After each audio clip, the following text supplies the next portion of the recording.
Waqt li l-Prim Ministru Roberta Bela flimkien mal-Ministru għas-Saħħa u l-Anzjanità Attiva Ġewwa Bela żar iċ-Ċentru tas-Saħħa Vincent Morin f'Raħal Ġdid mifrux fuq sitt solari, ġie spjegat l-ammont ta' servizzi u spazji li hemm biex dan iċ-ċentru jkompli jsaħħaħ is-servizz tas-saħħa nazzjonali.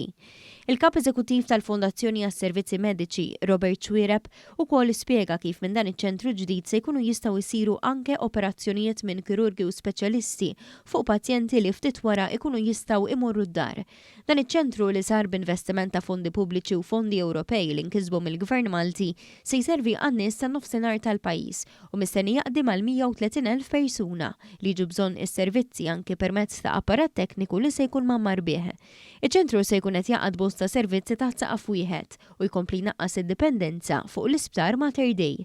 F'diskussjoni ma' diversi ħaddiema il-Prim Ministru innota kif il-professjonisti u n-nies qed jilqgħu aktar il-viżjoni tal-Gvern għas-settur tas-saħħa, dik li tingħata aktar enfasi fuq is-servizzi fil-komunità. Dr. Bela nota wkoll kif dan iċ-ċentru anke servizzi għal kura tas-saħħa mentali se jkunu qed jingħataw. Bil-ħaddiema jispjegaw aspett ieħor pożittiv li se jibda mill-post imsemmi għal Vincent Morin, dak ta' fiżjoterapija u konsulenzi għal mar tal-qalb li bħalissa qed jingħata f'Mater Dei iżda se jiġi offrut fil-komunità f'Raħal Ġdid.